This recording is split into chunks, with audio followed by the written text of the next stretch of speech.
I never wanted to do drag. Other people wanted me to do drag. Hello, I am Kay Anderson, and you are listening to Lost Spaces, the podcast that mourns the death of queer nightlife. Every episode, I talk to a different person about a venue from their past, the memories they created there, and the people that they used to know. Now, one of the very big perks of doing this show is that I get to reach out to people that I admire with the flimsy excuse that I want to interview them for the podcast, and then just get the opportunity to talk one-on-one with them for a few hours. And this week's guest is one such example of this. Regina Gently, who you may also know as her alter ego Gentleman Reg, is a singer, songwriter, and drag performer from Canada, who has worked alongside Broken Social Scene, The Hidden Cameras, and Owen Pallett, to name a few.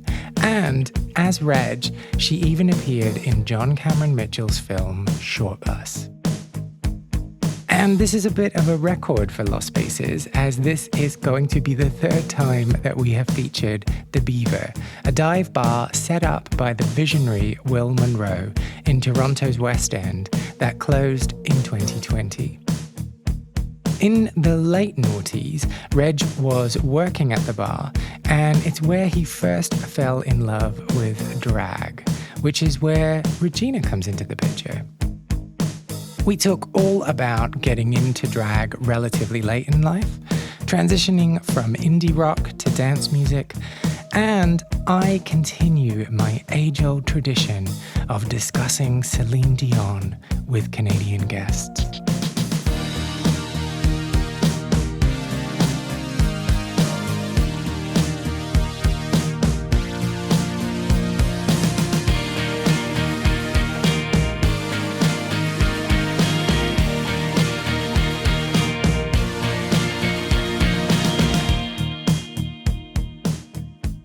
I was just doing this job to to pay my rent so I could keep like making music. So it really was, it wasn't my passion. I was like, oh, this is here. I'll just do this. It was a really weird time for me in Toronto because I was doing so much, that was the time that I was like on the cover of like the local free paper that we have called Now, and an Extra magazine, and like that was when I was getting most of my press as well. So then to also be waitering in the hippest, queerest bar that had just come on the scene, there was just a lot of like confused customers or like people who had seen me perform, and so that added this weird element where I'm just trying to like serve and remember their order, and then they want to talk about like the Canadian music industry and how devastating it is. Yeah. Was there anything there about your ego, or was it just about the way they interacted with you? No, for sure. It was hard for my ego as well. Yeah. Imagine like on this one hand, there's like things are blowing up. This is really exciting. And then on the other, it's not covering the rent. Yes, exactly. I mean, I think that would be true for any artist. I mean, there's like that sort of cater waiter. I mean, I feel like there have been entire shows. I feel like there was a whole sitcom like just based around waiters. I can't remember the name of it, but was it Waiters? Maybe. It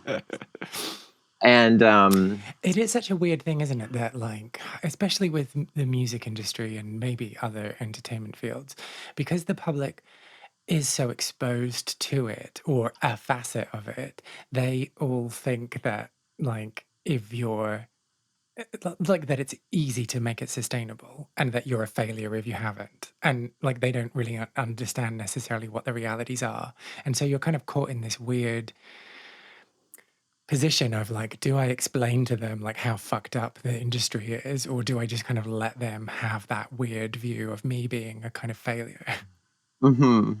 And all the internalization of that as well. Yes. Yay, music. Yeah. Yay. Yeah, exactly. Yeah, and it makes, it just added a whole other element to, what I was trying to do, which was just give them their order, and But did it increase tips? Was there a correlation between people who recognized you and the amount you got tipped? I think it did, actually. Yeah, it's funny you said that, because I think there was like a little bit of, some people felt sorry for me. This is also not, this is like a small percentage of people. Obviously, it was not that well known, but I mean, Toronto's not really that big. And then the queer scene in Toronto is like not really that big. And then the alternative queer scene in Toronto is, so yeah. So there were, there were fair people that I think tipped me a little bit more than I deserved for the service skills I was providing. But what are you like when people recognize you? Are you like, hey, yeah, let's talk? Or are you like, this is really jarring and weird. Don't talk to me, please. Or somewhere in between. Now I'm just like, I'm thankful that people recognize me now at this age. I mean, back then, yeah, I was good with it. It was different. I mean, do you mean just like outside of? Yeah, you just in any context. Yeah. Yeah. That was much more natural, because I was like, well, thank God you recognize me. I'm like, I'm doing all this stuff. And of course, my look as a boy, which you can see, your podcast listeners, I guess, can't, but I have this very white look, like on the verge of albino sort of thing. So that also, I just got known Is that for what like your Grindr profile says? My hair. Yeah, exactly. For those seeking albino, pasty skin. On the verge. Yeah. But I actually used to do a lot of art. Like I used to get photographed for people's art projects and stuff, because of when they wanted like someone who looked like an albino, I would get called. And I probably did that 5 or 6 times. And then that's also why I'm in the movie Shortbus, the John Cameron Mitchell film, playing an albino. So it's not, this is not just in my head. It was like a real thing that I was like known for, getting jobs for. And then my point is, it's just, if I'm in a crowd, like my freaking hair it's like. Yes, yeah, very distinctive. Yeah, it's like a beacon of blondness. I have this weird thing. If people recognize me and approach me and want to talk to me, I'm always just like, I'm going to be such a letdown. Oh, like, yeah. I don't know what to say, because whatever I say is going to be disappointing. Yes, well, I have been disappointed by meeting people I've loved. I will admit. Tell me who. Well, mostly music people that I probably shouldn't. Well, I mean, who's going to although know? It's not like they're listening. Yeah. Who is it? Well, yeah. So back in the 90s, early 2000s, I was really into like the sort of grunge era, like Liz Phair, Hole, Juliana Hatfield, like all of that kind of stuff. And I did meet Juliana. I had seen her like probably 10 times live. And were you always up the front being a fanboy? I don't think I was, actually, because I was like, I was a fanboy, but I wasn't like the screaming kind of like jumping in the front row. But yeah, I did meet. So I had like a chance to open for her, and it fell through. And I had a chance to interview her once for a paper when I was writing for like student newspapers and stuff. And so through that, I was like, oh, I bet I can meet her like at the show, because I interviewed her. And it just was the most absurd situation where I went to the show. I was living in a different city at that time, so we drove to the show with my friend. I, of course, was on the guest list because I had interviewed her. And then my friend couldn't get into the bar. They wouldn't accept her ID for some reason. Like, she was totally of age. She had a driver's license, which is like our main ID here. And they wouldn't let her in. So we were just like... So she didn't have a driver's license with her? No, she did. Oh, okay. She had it. They just thought it was fake for some reason. It was like this so weird I don't know, it was worn, it had been worn out. And anyways, it like this whole saga ensued. We're like totally defeated. We go to leave, and then Juliana is like walking towards the venue, like with, you know, a handler or manager or whatever. And, you know, so admittedly, I was like pissed at this point. So I kind of freaked out and I was like, oh my God, Juliana, you have to help us. You know, and just went on this diatribe of like, I interviewed you and I'm here with my friend and we can't get into the show. And like, we drove an hour to get here. And she's just very shy. So, I mean, this story, it's like, it's almost not, it's like her fault, but really she just sort of like, it was like a snail going back into its shell. And she just was like, I'm sorry. I don't know what I can do. And just like walked into the venue. And we were both just so, you know, disappointed and distraught by that. But, you know, I was probably, I probably scared her. Somewhat unreasonable in your request. But see, that's the thing. Like, Yeah. like, what could she have done other than let you down in that instance? Like, there's so much pressure on her. Exactly. And like, as if, you know, I mean, she doesn't know who we are. Yeah, maybe you spoke to me once for half an hour. You should be my best friend. Yeah. And yeah, you know, as if a band is going to fight that fight for the, you know, this friend who can't get in. Anyways. Okay, so that was an aside. What were we talking about? People recognizing you, living up to their expectations. Well, we talked about me waiter, like, you know, working at the Beaver as a waiter. How often did people hit on you?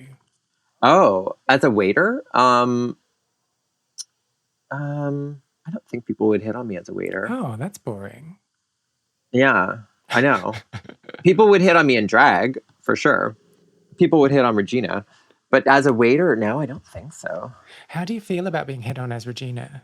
Well, it was fascinating to me because, I mean, she looks nothing like me. So it was like a whole different kind of person that was hitting on me. Like straight men would kind of like give me eyes and look at me in a way that like I never would get looked at, right? So yeah, so that was kind of a fascinating revelation. Like, oh, some people find, you know, drag queens, you know, attractive. And then I realized that it's actually a thing, right? Like I didn't know that that was like a thing that drag queens deal with, is like, you know, men hitting on them, or this specific kind of man hitting on them. But, you know, I got into it. Well, you know, depends who it is, as with anything. But, you know, the odd guy, I was like, okay, you're handsome. You're handsome, and then what? And then what? Fill in the blanks for me. And then, you know, sure, buy me some drinks. We can, like, let's make out, you know, who knows? All manner of things. But yeah, it's like, you know, I'm also a fantasy, right? It's like, it's not, I don't think anything like that could lead to a relationship or yeah, that's the weird thing, isn't it? Because you've got this different like outer shell, but the core is the same. And like being aware of the fact that they're not interested in the inside bit. Oh God. I mean, they're interested in some of the inside bits, but you know, they're not interested in who you are. Like, right. That's kind of, yeah, that's like, yeah, as long as you kind of keep it in perspective and kind of understand that that's the game you're playing. Yeah, exactly. But yeah, that could fuck with your brain quite easily, I think. I'm sure. I think because I always kept it as, maybe because of my like age, I wasn't like a 19-year-old, you know, drag queen being like swept off my feet. It was more just like, oh, free drinks. Okay. Yeah. Yes, I'll have another. Yes, I'll have a double actually. You know, I could play, you know, with them as much as they could play with me, sort of thing. So yeah. It's extending the performance. You are a performer. Yes. Yes, exactly. So let's talk about your first time in drag. What, like, so whenabouts was this? Well, it's been 10 years actually. Is it 10 years? God, 20. I think it was 2011 was my first time in drag. And so what was the inspiration? Like what made you want to try it? Well, that's the crazy thing. I mean, so I'm old. I'm very old. So I'm 45. Okay, So hang the on. first time I did drag. Like, let's just go back. That's not very old. Okay. It's not. But my point was when I first did drag, I was 35, which Wait, like that's old. is kind of old. Yeah, exactly. You know, considering, you know, most people are like in their early 20s or teens. Do we think that because of the current climate, or has it always been the case that people got into drag very young? I think it's always been the case. Okay. I think it's younger for sure now, like even younger. But yeah, I feel like it was always like a youth thing, or yeah. It's usually a calling. Well, that's what made it so unusual is, like, to answer your other question, is I never wanted to do drag. Mm-hmm. Other people wanted me to do drag. What do you mean? Like, yeah. Well, Will Munro, like, who, you know, started the Beaver, he always thought I should do drag because I was a singer. And he just thought, like, you know, you'll do drag, but you'll sing live. And there, you know, there have never been that many drag queens doing that. So he just thought, and that's the kind of person he was, right? Like, he was like the visionary. And I just thought at the time when, you know, 2008, 9, like, I was like full indie rock singer songwriter mode. And I was like, well, why would I do that? Like, I'm doing this. I just didn't see it for me, even though I would go to those parties and have a great time and knew that scene. I just didn't see it for me. And there's kind of a snobbery, isn't there? Like, in the, like, I'm a serious, sorry, this is not like me saying you were a total snob, but there's like in that scene of like, I'm a serious singer songwriter, I'm like, you know, all about the music. It's very easy to denigrate and look down your nose at drag as an art form and anyone who makes music as a drag artist. Absolutely. Yeah. And especially back then. I mean, now it's so mainstream, and you know, you have these crazy successful drag performers, but back then, even 10, 12 years, I mean, it wasn't at all like that. You know, it was great and you still had great performers, but you know, not really many people were like, oh, I'm going to get into drag because there's tons of money in that, you know, in that art form. It wasn't really like that. It was like, you just kind of did it because you were crazy or it's what you wanted to do, or, but it wasn't really like a career choice back then. I mean, I don't know, certainly wasn't for me or in my world. And so, but then and then there was, so Will was one, and then there was, you know, other people saying the same thing. And then eventually Hot Nuts just asked me to perform at their party. And I said yes. And they said, you have to do it in drag. And I said, okay. And then I had about a month from when they asked me to the show to come up with a look and an act. And how much did you flip-flop in that month? I committed. I was never going to like back out. Oh, okay. So you were never like, should I be doing this? What am I doing? No. I was like, oh, what am I going to do? Like, if I'm going to do this, it has to be good, you know? So what was your approach then to creating the character? Well, do you call her a character, or is she you? Yeah, it's a bit of a persona. It's a bit of just me.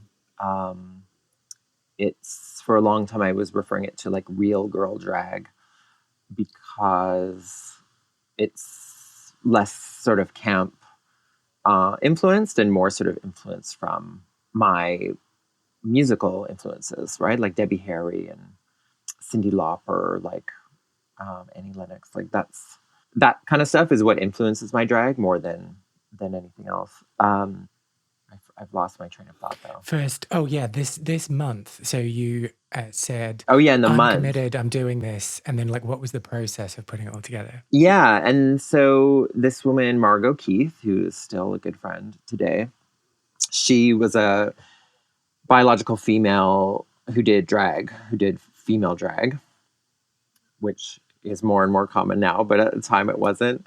And she was a makeup artist as well. And so she did a lot of people's makeup. So so the Hot Nuts people were like, okay, you're going to do this thing. We're going to call you Regina the Gentle Lady, because my old band was called Gentleman Reg. Do you know what? I am so stupid. I only just got that. I only just made that connection. Oh, yeah? I was going to be like, so Okay. why is it gently? But yeah, you've just answered that. Okay, Right. sorry. That's my stupidity. Carry on. Well, you and everyone else. I thought it was obvious, but apparently not. But hang on, sorry. So you didn't even come up with your own name. You just got it foisted upon you. Yeah, I did. Oh, that's sad. I know. Well, I have since changed it to Regina Gently. But yes, originally it was the Gentle Lady. So for many years it was Regina the Gentle Lady. And then Margot came up with my look. So she styled me and did my makeup. And, because I didn't know, like I said, I was 35. I didn't know anything about makeup at that time. I didn't know. Why would you? Yeah.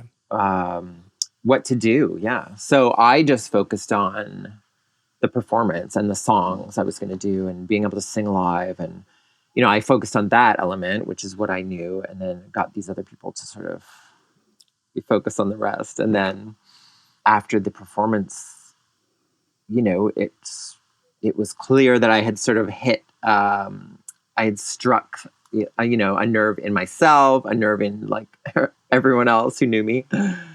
And from there, I just kept doing it. And then I was doing both. So there was like a big period where I was still doing indie rock, singer-songwriter.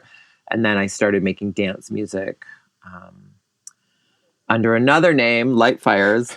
And I was doing Lightfires as this drag persona, Regina, which is just too many layers for people. And it never caught on. As you know. So like this initial period of performance, were you doing Gentleman Reg songs or were you doing like other covers or originals? Well, the very first performance as Regina, I did a Bjork song, a cappella. And then I did Dancing on My Own by Robin. Because of course. And I sang live. And which is hard to believe that how old that song is, but that song, when I did it, it had just come out like that week. So it was like fresh, people were seeing this new Robin. Is this like some kind of humble brag of like, I was there at the beginning? Well, I don't know. I just think it's when I say, if I didn't tell you that it was 10 years ago and I said I did Dancing on My Own, you would probably not. I don't know. I don't feel like people like realize how long that song has been out. Or, I'm sorry. I'm sorry whatever. to pick on you. I'm sorry. Yeah, no, it's fine. But, it just fit in with, I really had to, that was the whole thing, right? I wanted to sing live, but I also didn't want to do like a Gaga song or something that you would see on Church Street. And at that time, you certainly wouldn't have seen Robin even. I mean, you would now, but then I was like, ooh, Bjork, that makes sense. And like Robin, that makes sense. So it was just like all of those things. And yeah, the first few things I did covers. And then I quickly, because I already had this band, Lightfires, like I was already making this dance music. And then I just thought, ooh, Regina will front Lightfires. And then from then on, I just started doing those songs. Yeah. So I already had all this dance music that was just, waiting there for you. It was just this weird lineup of things. But so because you had this support and this help in terms of like developing the aesthetic and doing the makeup, does that mean you didn't have like a long period of being busted? Like that is every drag queen's like rite of passage? No, I was pretty busted. Yeah, because the first year I had like one wig. You know what I mean? And I had, because I had nothing. Like with wigs, you're not supposed to wash them, are you? Like, how do you clean them? You can wash them. Oh, okay. I mean, for sure, if they're real hair, you can wash them. But even synthetic, if it's not a crazy cheap one, no, you wash them. But you're supposed to, what I've been told is you're supposed to condition them. Like you put conditioner in them and it actually helps them. But yeah, no, this, I had this one outfit and this one wig for like my first bunch of performances. And it took quite some time for me to realize, like, you know, how to shop. Like, I just didn't know how to So, because look was feminine. that like a cardinal sin on the scene, or were people forgiving of it? The fact that you wore the same thing over and over. No, people were forgiving for sure. Because, like, remember, I was singing live, and then I was doing original music too. So that was kind of my, you know, Your pass. I was like, well, you're not getting the greatest outfit or makeup, but wait till I sing. There's no other queens in Toronto writing their own goddamn music. So, and so what was that like, that journey of figuring out all the stuff like shopping and like tucking and stuff? Did you just kind of embrace that, or were you like, oh, I'm a bit embarrassed because of my... a little bit, um, a little bit of both. Yeah, I sort of embraced it because I had to. I had a lot of support back then. So Margot, but then also David Haw, this other makeup artist, and people really wanted to help me back then. So it was very thankful in terms of that. Like, people just started giving me wigs or giving me like, oh, I have this old thing, you know, and then I just, started collecting stuff very slowly and figuring it out. And, you know, and then eventually, like maybe 5 years later, I actually went to makeup school. Because I thought like, oh, maybe I could do that as a job, and I'll also learn a lot more about makeup. And so, so my skills got up. And, but even now, you know, I'm not a look queen, let's say, you know, I'm not known for my, you know, makeup looks.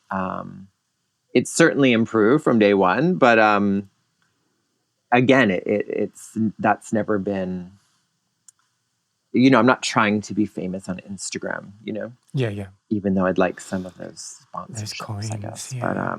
But, so then let's go back to that first performance. Like, after doing it, you got a good reception, but what were your thoughts before going on? What were your thoughts when you were on stage? Like, how did that all feel? I mean, it was, the thing with the Beaver is it was never had good sound, and it was certainly not meant for live singing or, you know, music. So it wasn't like a venue with a stage. You know, we just sort of turned the upper floor into the stage, but the speakers were pointing towards the stage, which is like, not what they're supposed to be, going the other way towards the audience, which, you know, that fucks up the microphone. But then there would be a bit of a performance in the round vibe if it was really packed. There were actually, during my thing, there were people like all behind me in the back hallway. Like, it was like a pretty crazy packed party. So yeah, I was thinking about, okay, first time walking in high heels. They were way too small. My feet were killing. Like, can I, you know, am I going to fall? I was thinking about, how do I not feedback with this mic when I'm singing? Like, I did the Bjork song a cappella because I thought, like, ooh, it'll be really dramatic. It will just be like this a cappella thing, and then I'll bust into dancing on my own. And so that's the kind of stuff I was thinking of, really. And then just you know, all these people that had known me for 10 years, like in indie rock, seeing me, you know, as this female persona. It was just, it was just like a really fun moment. And we talked about like overcoming some of that snobbery that comes from being part of a different scene. Was that something that was ongoing, or like when you were in it, were you just like, yeah, okay, this is what I'm doing? Or was there any kind of residual concerns or worries about your peers in the music scene looking down on what you were doing? Yes and no. It was more, the thing that really got me is that people were just so confused. So people couldn't get that I, you know, was like still being a singer-songwriter, but then I also had started this female persona. And so like, so that, and you know, like you said, like my singer-songwriter was called Gentleman Reg, and then this is Regina, the gentle lady. So like the names are connected. My name is Reg as a boy. So it's like it's very connected via the name and stuff, but people still couldn't figure out like, oh, that you're still doing that, and then this is something else. And yeah, I mean, for sure the indie rock people were like, oh, what are you doing? You're dressing as a woman, and the style, like I said, I sort of had this real girl drag style. So it was like sort of, it wasn't Priscilla Queen of the Desert drag. It was like me as understated, like Joan Jett, sort of, just with like jeans, and like a jeans. top. Oh no, is that, like, I don't know much about drag, but I know that's not allowed, surely. I know. Well, you should see Regina in some jean shorts. She can rock some that's jean a different shorts. thing, isn't it? Yeah. Okay. All right. Carry on. Yeah, her leg. Her legs have done her well. Yeah, so that was the biggest hurdle. Really, was figuring out, or other people figuring out what I'm doing. But I didn't really care. Like, I didn't think like, oh, people aren't going to take this seriously. Or at the end of the day, it was kind of like a different crew that was into one, and then a different crew that was into the other. And some crossover, of course, but just because somebody liked me as a singer-songwriter, they're not necessarily going to like me as a woman writing dance absolutely. music, right? But there Like, is also this kind of entitlement that a lot of fans have, and like I just wonder if that played on your mind at all. If you were thinking about those people who feel as though they feel as though you shouldn't change because of who you're presented in as your art, right, and like not wanting to disappoint them, even right. though they shouldn't be entitled in the first place, and that whole spiral. Yeah. No, I didn't think about that. I mean, to be fair, like, I don't think either of my personas got well known enough to sort of warrant that kind of like feeling of betrayal in a fan. You know what I mean? And totally honest, like, so many people don't even know. Like, I get messages all the time on my Gentleman Reg socials, like, like, what are you up to these days? Or like, do you still make music? Like, so there's like a whole sector of people that like have no idea that I even do drag. And so then, like, so coming to the scene, being this new old queen. Oh, I shouldn't have said that. Sorry. You know where I'm going, right? Uh-huh. Like, what was that like in Toronto? Especially because at this point, like, Drag Race hadn't like exploded, and it was a thing, but it wasn't like a phenomenon. What was it like, kind of negotiating the scene? Yeah, no, Drag Race season 1 had just aired. Like, that's when I started. And, had nothing to do with Drag Race. But yeah, no, and that season, yeah, like you said, like, it was, some people watched it, but it was not like anything like it is now. No, it was great. I mean, it took a long time for me to go to Church Street, which is our like gay village. So for the longest time, yeah, I just performed at the Beaver. I performed at the Hen House, which was a more lesbian themed West End gay bar. Some of the boutique hotels, like the Gladstone, was doing queer nights in the West End.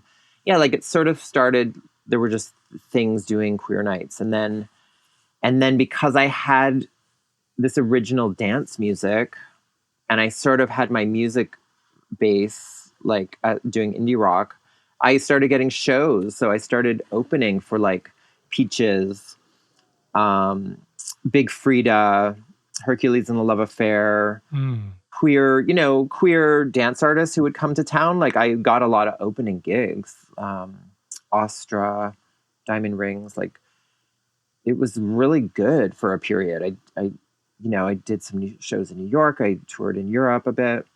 So it was a kind of exciting time, like the first few years, even though my drag was like not fancy by any means. Was getting I there. sort of like went into the world of electronic, like, queer artists more than drag. Yeah, and then at a certain point I was like, oh, I want to explore the village, and I would do some shows over there. But Okay. That was going to be my follow-up question. Like, did you have a certain snobbery about the village? Well, in the sense that I didn't really hang out there, you know, and no one knew me there. And when I did perform there, I really had to invite friends to come, like, to support me. Um, the odd person would like be like, "Oh my God, thank you for singing live," and then most of the bar would just be like, "What's happening? What's going on?"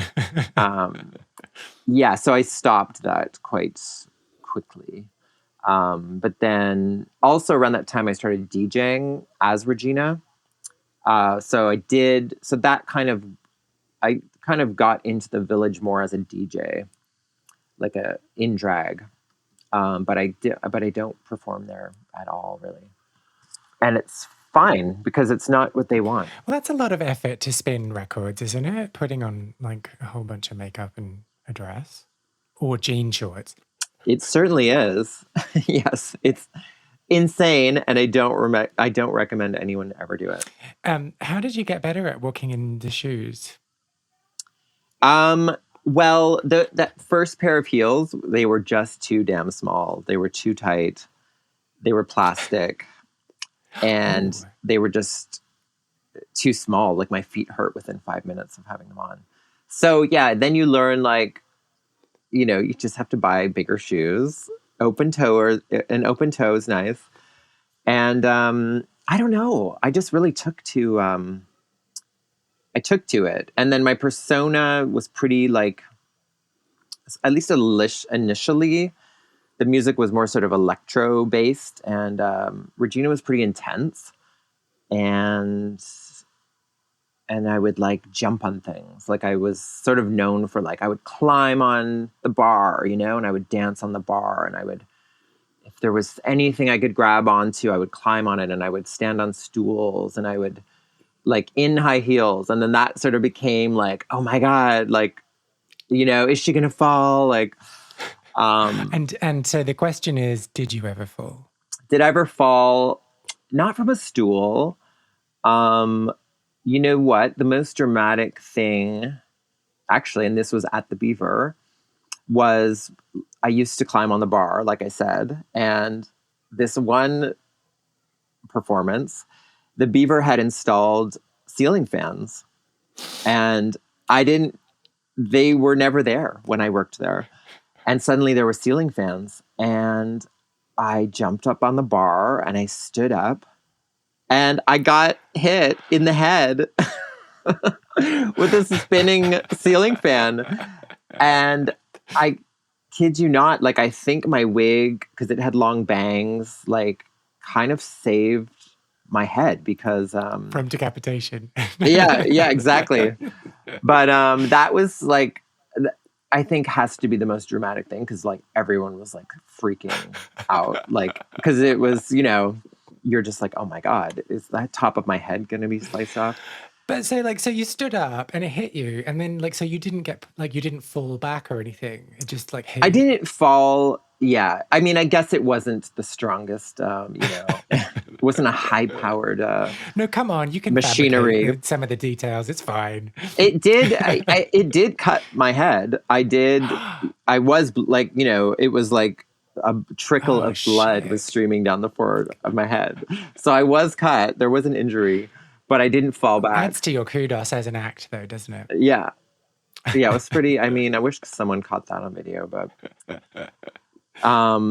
yeah, I can't think of a fall though, which is crazy. Knock on wood, I guess, because I also was kind of got known for doing high kicks. I wasn't a dancer. I can't do the splits or death drops, but I can do high kicks, and so that sort of became my thing. And then doing them in high heels. You did that in the middle of an a cappella Bjork number, then. No, that didn't come. That didn't come till later. That wasn't performance number one.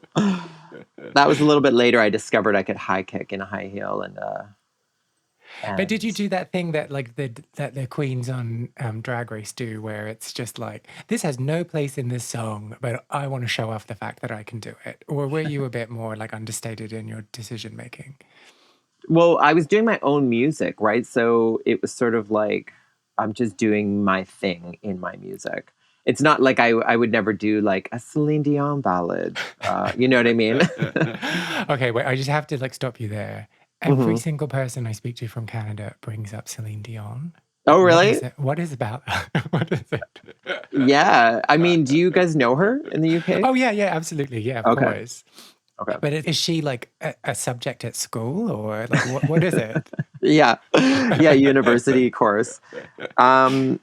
She's just this crazy Quebecois phenomenon, you know. She's from Quebec. She's been around from the 80s.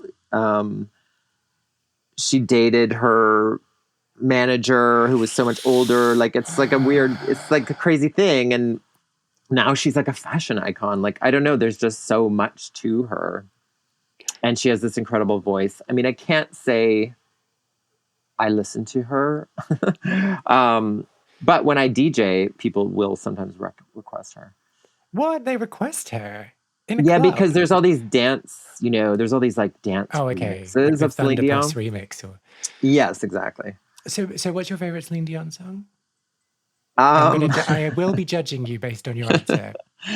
I can't say I have a favorite on like. You have to have it. Like you have to have one. That I mean, like, do you? Yes, of course you I do. Yes. Oh, I think I have two actually.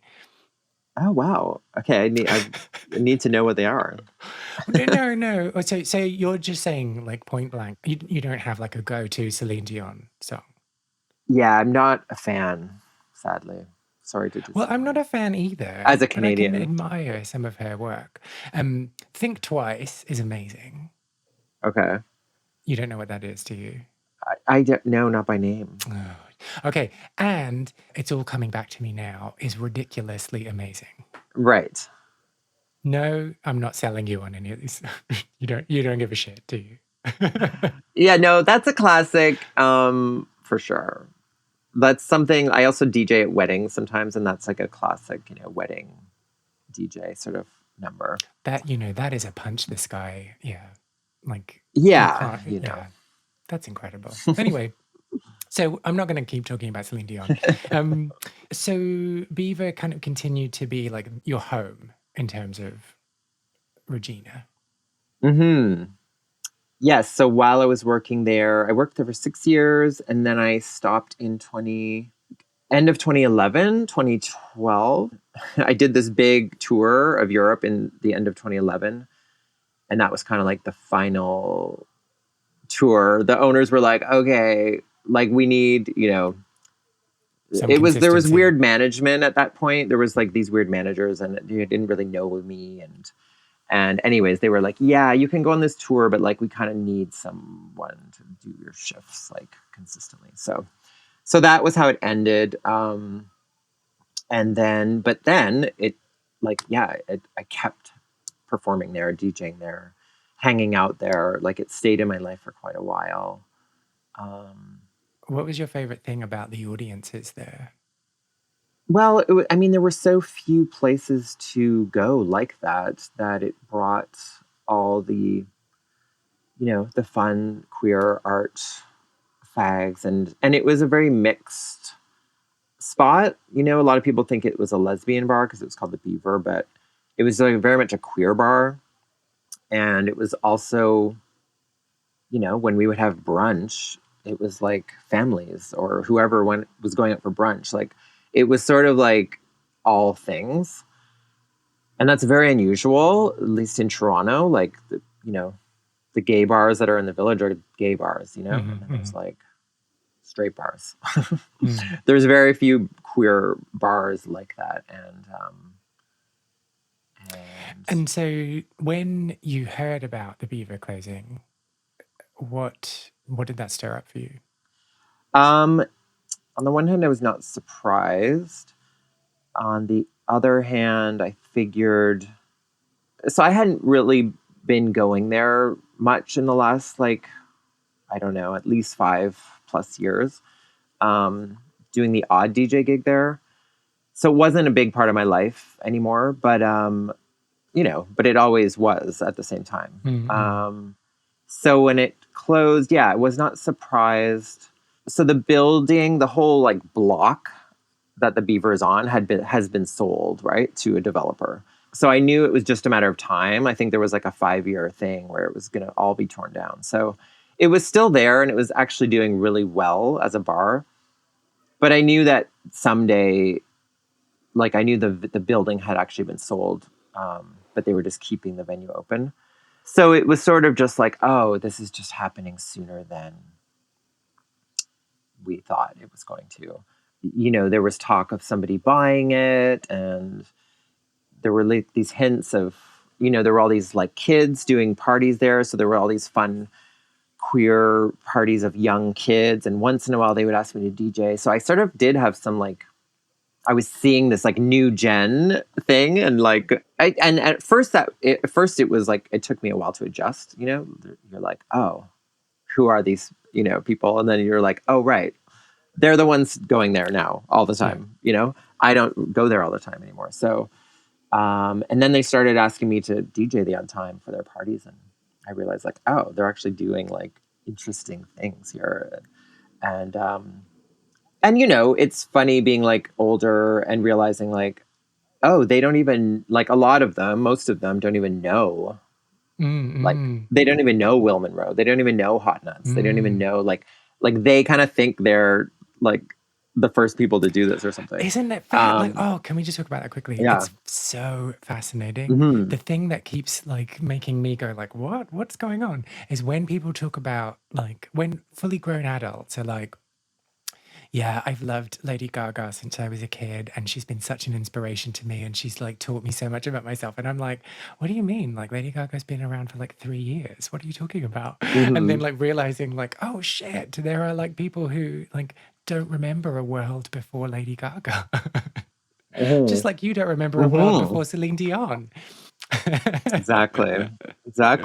Or Madonna, like when the kids don't really know Madonna. Yeah. You just kind of are like, well, how did that escape you? Like, how have you not like seen her? And that's the thing. If kids don't know Madonna, like they certainly don't know like who the local Toronto queens were from 10 years ago. Well, I don't see why they shouldn't. Yeah. I mean, luckily, you know, at least in that scene, those are the kind of people that actually would want to find out about the history, you know? I feel like in the mainstream, like on our Church Street, like that scene really, really doesn't care about like the history. At least in this scene, like people are more like, you know, at least some of them want to know that kind of stuff. It is fascinating having that perspective when you are a young person in like thinking that your generation is the one that's like doing all of these things and kind of not recognizing that it's happened and then before that it happened and then before that it happened. And when you kind of get to a point where you're like, oh shit, oh yeah, we're really reductive. Right. Well, and even me, like, you know, I was not the first drag queen to sing their own music, you know. It certainly wasn't common in Toronto, that's for sure. But I mean, there were many people who have done it before me. But I never pretended like I was the first. So I guess that's the difference. And so then if you think back on what that venue has meant in your life, what did it teach you about yourself? Gosh, it taught me, it really, like, I really came into myself, I think, via that bar. I mean, I would say that's true of the parties Will was doing before, like Vaseline. I think that's where I started to know the queer alternative scene in Toronto was through Vaseline. And that's where I really came out of my shell as well. And that's around when I joined the Hidden Cameras. And so, you know, but that was a monthly. So that was once a month, right? And it was this huge deal, but it was monthly. And the Beaver was open 7 days a week. So suddenly, you know, there was this, you could do that kind of stuff every day. You could be that person every day. You could, you know, have those parties every night of the week kind of thing. Do you have any memories of the Beaver or clubbing from your own queer scene that you want to share? Well, if you do, please get in touch. I want to create the biggest online record of people's memories and stories about nightlife. Go to lostspacespodcast.com and find the section Share a Lost Space and tell me all about what you got up to. And if you want to hear more about the Beaver, check out the episodes with Prawn Waters and Casey Messia, which you can find in your podcast player. You can also find me on Facebook, Instagram, and Twitter as Lost Spaces Pod. Find out more about Regina on Instagram, Twitter, and Twitch. Her user profile is Regina Gently on all three. So convenient. Lost Spaces is not only a podcast, but a concept record as well. I have been writing songs about queer venues and the people who used to live their lives there, and will be releasing songs over the next year. You can hear the first single, Well Groomed Boys, which is also playing underneath my talking right now on all streaming platforms. If you like this episode, I would really appreciate if you subscribed, left a review on your podcast platform, or just told people who you think might be interested in giving it a little listen too. I am Kay Anderson, and you have been listening to Lost Spaces.